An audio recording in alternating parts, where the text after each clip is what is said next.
Tes. Bismillahirrahmanirrahim. Assalamualaikum warahmatullahi wabarakatuh. Innal hamdalillah nahmaduhu wa nasta'inuhu wa nastaghfiruh wa na'udzu billahi min sururi anfusina wa min sayyiati a'malina. Man yahdihillahu fala mudhillalah wa man yudlilhu fala hadiyalah. Asyhadu an la ilaha illallah wa asyhadu anna Muhammadan abduhu wa rasuluhu. Rabbi shrah li sadri wa yassir li amri wahlul 'uqdatam min lisani yafqahu qawli, amma ba'd.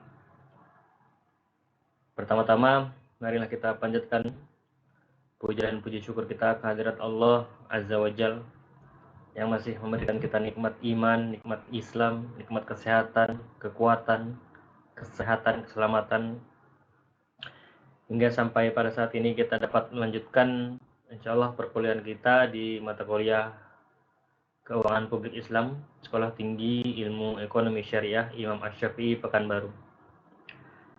Salawat serta salam mari kita haturkan kepada junjungan alam kita, Nabi besar kita, Nabi terakhir kita, Nabi Muhammad Rasulullah sallallahu alaihi wasallam, dengan ucapan Allahumma shalli ala Muhammad wa ala ali Muhammad.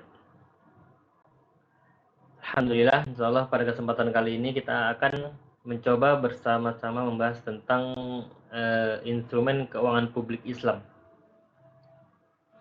Apa saja instrumen-instrumen keuangan publik Islam? Bagaimana mekanismenya? Langsung saja. Pertama, pendahuluan.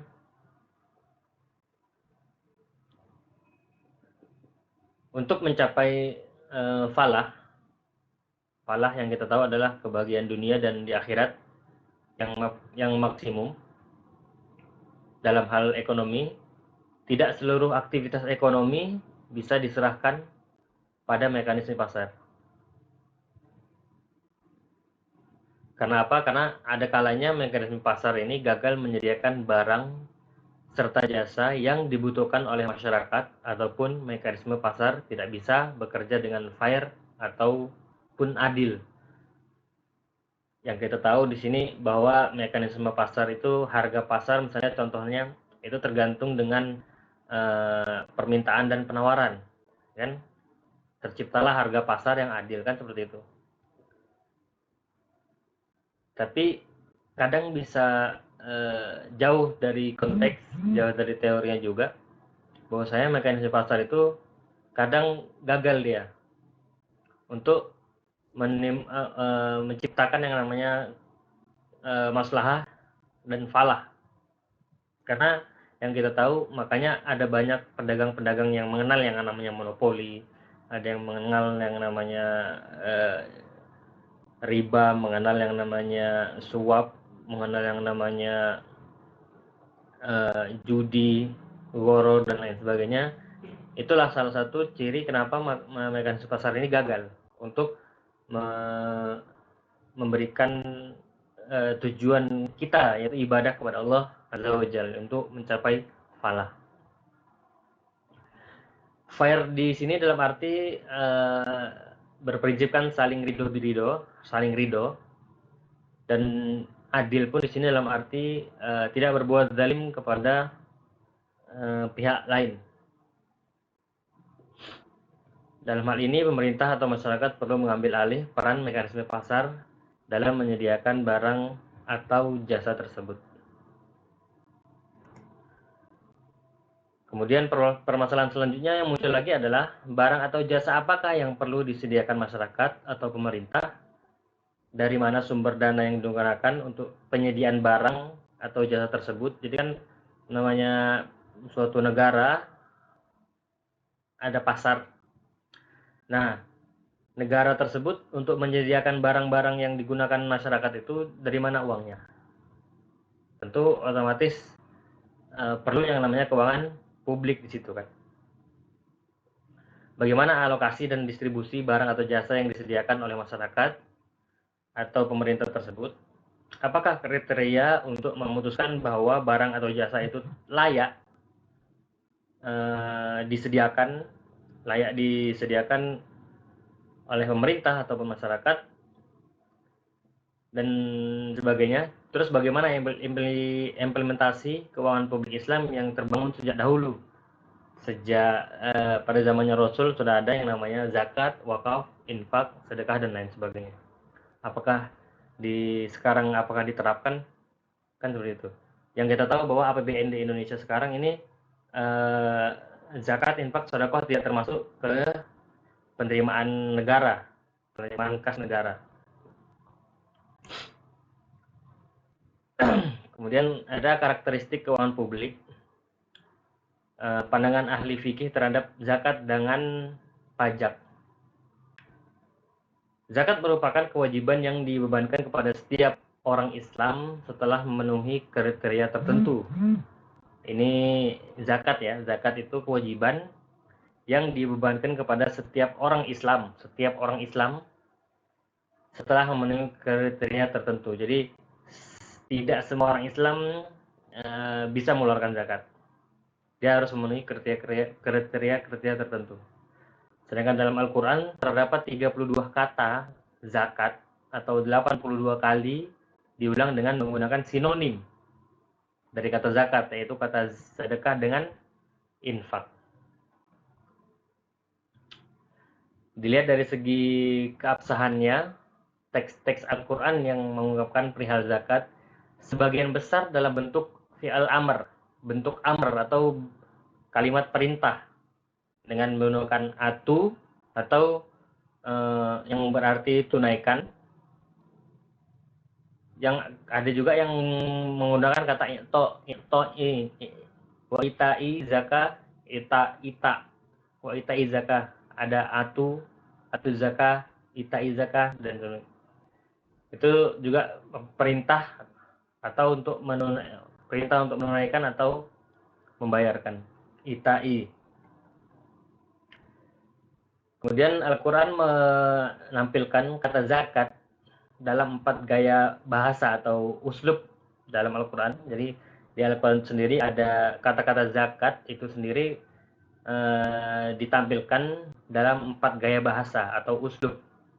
Pertama menggunakan uslub insya'i, yaitu berupa kata perintah.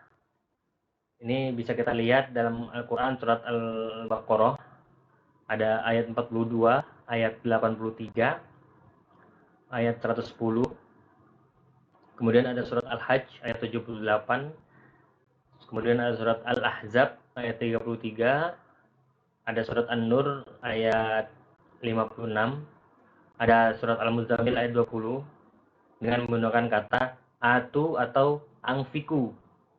Ini kata-kata perintah juga, tunaikanlah atau nafkahkanlah. Dalam ayat ini digunakan pula kata kerja dengan menggunakan kata khudz. Khudz sendiri ya. Khudz sendiri itu adalah kalimat perintah bagi amil zakat. Khudz min amwalihim, khudz, ambillah sebagian dari harta mereka, min amwalihim sadaqatan tutahhiruhum kan gitu. Ada kata-kata khudz. Jadi zakat ini sendiri pun akhirnya aslinya juga ada perintah dari Allah, dari amil zakat untuk mengambilnya, yaitu ya bisa berbadan lembaga zakat ataupun dari negara itu sendiri. Seperti yang terdapat dalam surat At-Taubah ayat 103 itu. Hud min amwalihim shadaqatan tutahhiruhum wa tuzakkihim ila akhir. Kemudian ada sasaran perintah ini adalah para penguasa atau amil zakat untuk memungut dan mengelola zakat dari para wajib zakat. Yang kedua ada menggunakan uslub targhib. Targhib itu uslub yang menunjukkan untuk memotivasi, yaitu suatu dorongan untuk tetap mendirikan sholat dan membayar zakat yang merupakan ciri orang yang beriman dan ketakwaannya dianggap benar. Kepada mereka dijanjikan Allah memperoleh ganjaran berlipat ganda dari Allah. Salah satu bentuk targhibnya di sini adalah ditemukan pada surat Al-Baqarah ayat 277. Kemudian ada menggunakan uslub tarhib.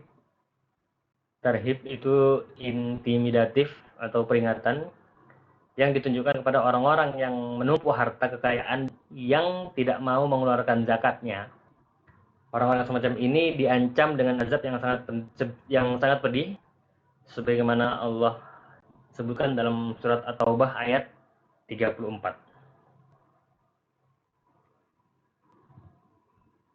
Kemudian ada menggunakan uslub mad, yaitu pujian atau sanjungan.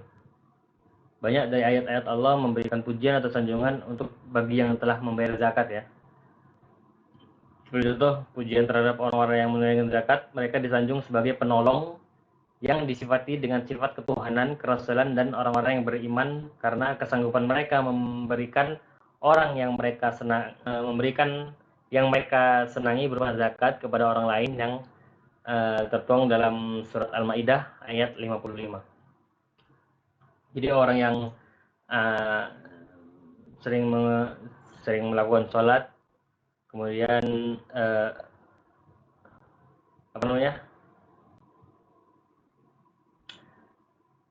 orang yang senang berbuat memberikan zakat, itu mereka disifati dengan sifat ketuhanan dan kerasulan, karena di sini kan sifat Allah kan memberi rezeki kepada orang yang kepada semua makhluk yang ada di bumi ini. Kemudian orang yang mendapat rezeki Allah itu dia memberikan rezeki kepada orang yang sedang membutuhkan. Jadi bukan berarti orang ini sifatnya mirip Tuhan, bukan. Jadi seperti di permisalan memiliki sifat ketuhanan seperti itu.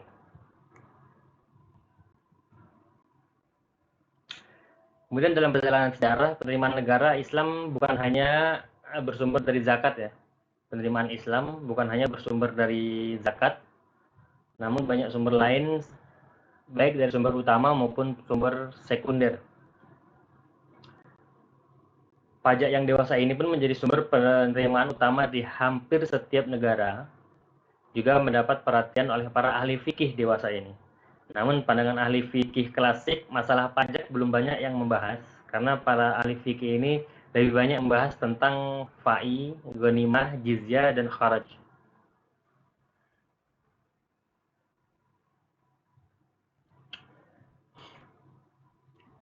Kemudian pembahasan mereka pun bersekitar tentang definisi, pembagian, dan penggunaannya.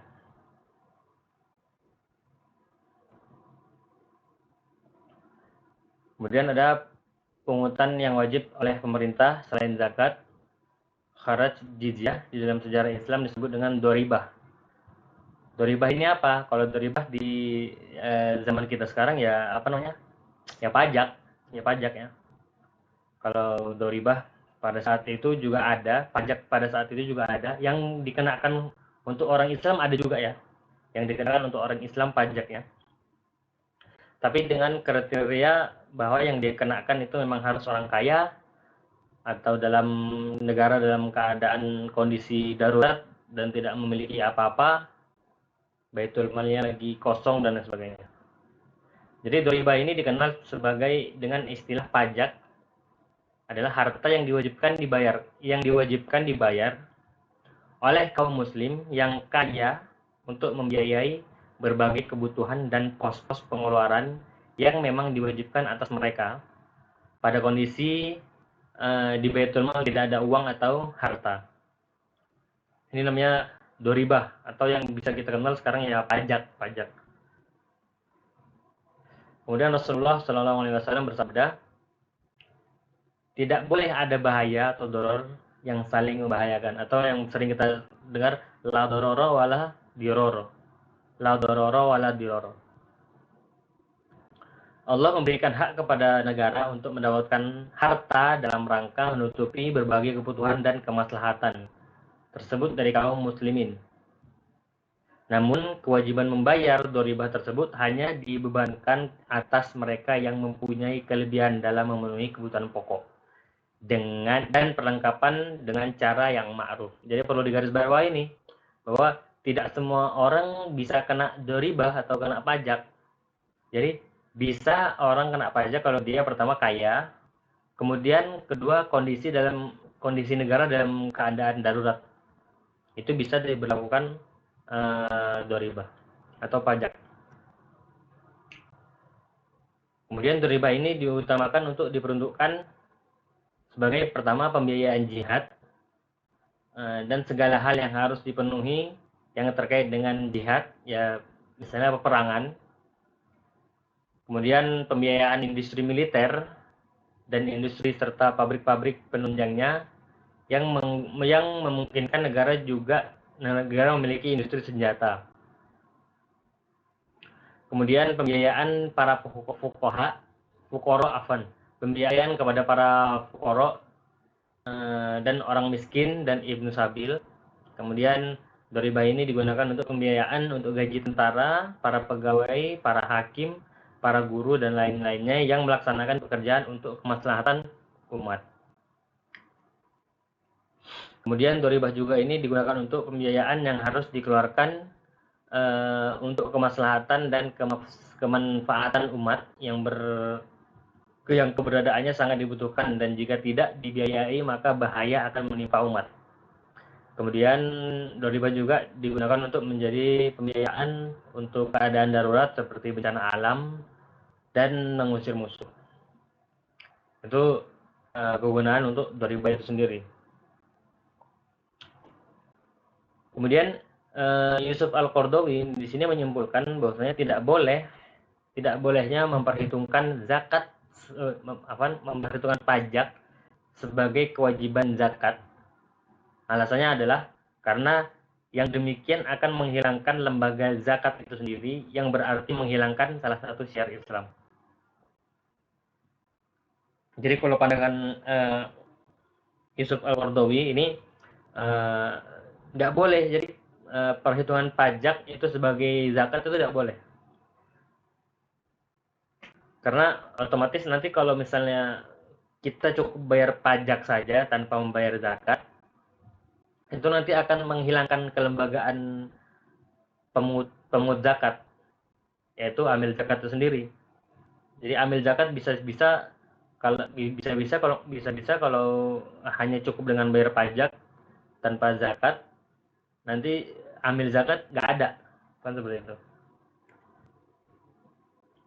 Kemudian Amir Syarifuddin telah mengartikan kelemahan perhitungan pajak sebagai zakat dan mengemukakan alternatif pemecahnya, yaitu pertama, dari segi kadar. Pertama, jika seseorang yang dikenal kewajiban zakat dalam harta tertentu harus mengeluarkan zakat menurut kadar tersebut. Jadi misalnya orang dia ada kewajiban zakat dalam harta tertentu, dia harus mengeluarkan zakat tersebut dengan kadar tersebut. Seandainya yang demikian dianggap kurang menurut perhitungan pajak, jadi kalau dia dianggap kurang menurut perhitungan pajak, dia kan sudah mengeluarkan zakat nih 2,5% misalnya dari harta tertentu tadi yang kena kadar tadi. Seandainya demikian, seandainya dia mengeluarkan zakat dan dianggap kurang menurut perhitungan pajak, dia harus mengeluarkan sisanya. Maka dia harus memenuhi kekurangannya atas nama pajak, bukan dengan atas nama zakat. Seandainya zakat berlebih dari perhitungan pajak, kalau misalnya kebalikannya, misalnya zakatnya ternyata sudah lebih 2,5% yang dia keluarkan dari zakat itu ternyata sudah lebih, sudah bisa menutup pengeluaran pajak dia, ternyata pajak dia lebih kecil dari zakatnya, maka kadar zakatlah yang diperhitungkan. Jadi dia sudah tidak ada kewajiban lagi untuk bayar pajak.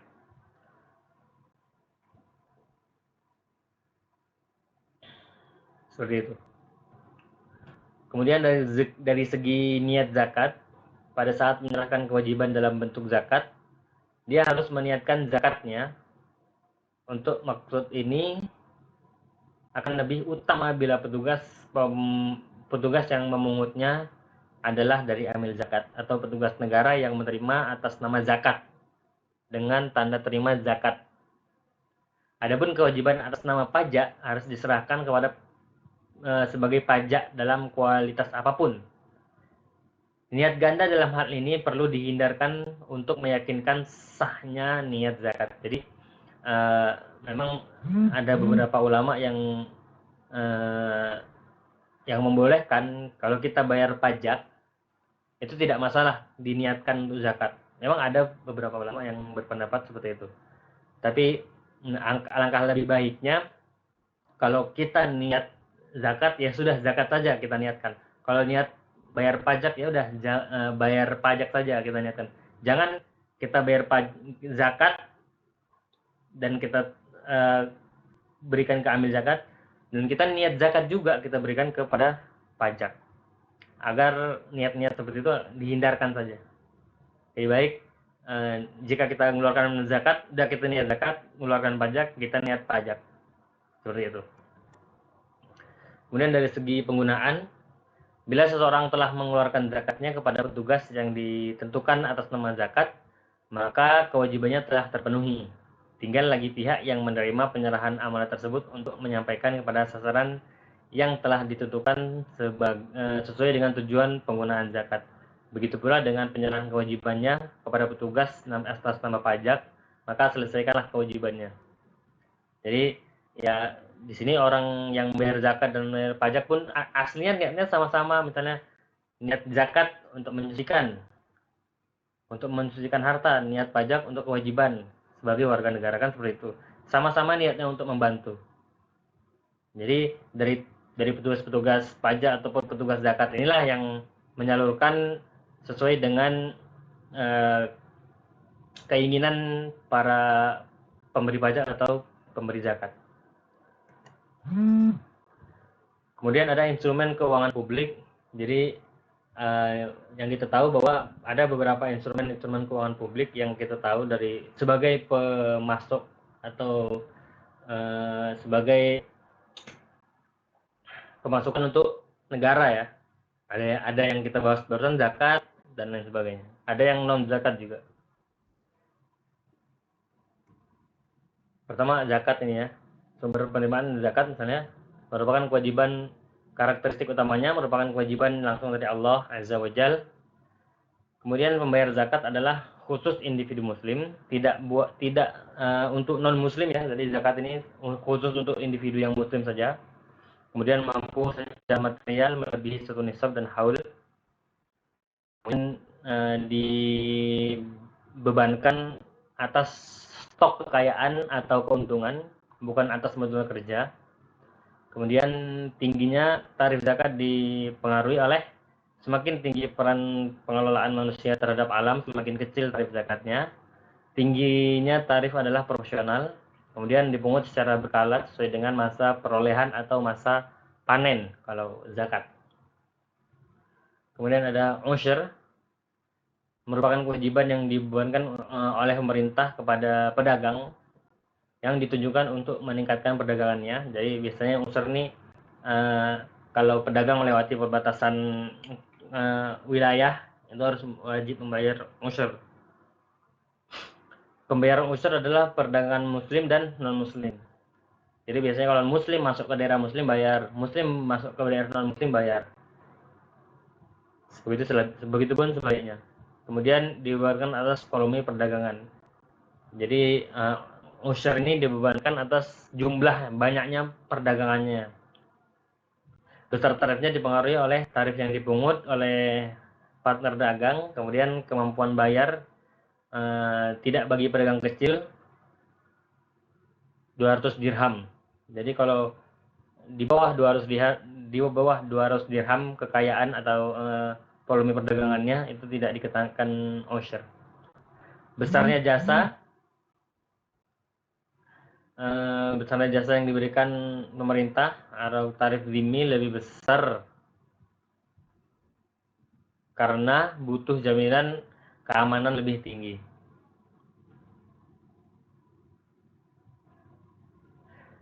Temporer, ketika terjadi perdagangan yang tidak fair atau tarif dikurangi untuk meningkatkan perdagangan yang tarif kharaj. Kemudian kharaj itu sendiri merupakan kewajiban yang dibebankan oleh pemerintah sebagai pengguna lahan negara atau tanah fai. Dan tinggi tarifnya pun semakin tinggi dengan kondisi kualitas tanah dan jenis tanah yang lebih baik, dengan metode produksi atau peran SDM yang lebih rendah, dengan nilai hasil produksi yang maksimal maksimum 50%. Itu harus. Kemudian ada jizyah atau pajak zimmi, merupakan kewajiban yang dibebankan oleh pemerintah kepada non-muslim, orang non-muslim sebagai kompensasi atas perlindungan jiwa, properti, ibadah, dan tanggung jawab militer. Jadi jizyah ini pajak diri lah, pajak diri untuk orang yang non-muslim yang tinggal di negara muslim sebagai kompensasi atas perlindungan jiwa, properti, dan lain sebagainya. Dipungut dari non-muslim zimmi yang tinggal di negara Islam. Kemudian tingginya tarif dipengaruhi oleh kemampuan material membayar jizyah, bisa membayar individu atau kolektif. Kemudian dipungut permanen kecuali jika zimmi berpindah ke agama, jika zimmi atau kafir zimmi ini berpindah ke agama Islam, maka terkena kewajiban sebagai seorang muslim, yaitu zakat. Kemudian ada ghanimah. Yang kita tahu, ghanimah merupakan harta yang diperoleh secara paksa melalui perang, ditunjukkan terutama untuk pembiayaan perang dan kesejahteraan tentara. Itu bisa sampai 80%. Kemudian sebagian 20%-nya dialokasikan untuk sabilillah sebagai tarif zakat yang dikenakan atas harta temuan rikas. Kemudian ada fa'i. Fa'i ini merupakan harta yang diperoleh dari non-muslim secara damai atau non-perang juga. Jadi fa'i ini bisa ghanimah, bisa khoroj, bisa jizyah, dan lain sebagainya. Prinsipnya adalah pemanfaatan harta yang menganggur. Kemudian dimiliki oleh pihak asal jika ia masih hidup atau masuk dalam keadaan ke dalam Islam, dan menjadi milik negara jika pemilik asal meninggal atau tetap non-muslim. Beberapa pendapat biasanya dikategorikan sebagai fa'i itu seperti jizyah, upeti, bea cukai, denda, khoroj, amal fadilah, dan lain sebagainya. Dan merupakan harta yang diperoleh karena tidak ada yang memiliki, baik karena ditinggalkan pemiliknya ataupun tanpa ahli waris. Amwal fadilah itu harta yang terus kemudian amwal fadilah ya, merupakan harta yang diperoleh karena tidak ada yang memiliki, baik dikarenakan ditinggal pemiliknya ataupun tanpa ahli waris. Terus ada nawaib. Nawaib ini juga merupakan harta secara sukarela diserahkan kepemilikannya oleh seorang muslim untuk digunakan kemaslahatan umat Islam. Dikhususkan pada harta yang memiliki manfaat jangka panjang dan tidak ada ketentuan mengenai besarannya, tergantung kemauan si wakif. Terus ada juga wakaf, merupakan harta yang secara sukarela diserahkan pemiliknya oleh orang muslim untuk digunakan kemaslahatan umat. Dikhususkan pada harta yang memiliki manfaat jangka panjang dan tidak ada ketentuan mengenai besarannya, tergantung kemauan si wakif. Jadi ada beberapa instrumen keuangan Islam tadi ya, keuangan publik, ada juga sedekah dan lain sebagainya. Jadi inilah beberapa instrumen keuangan publik yang akan kita pelajari.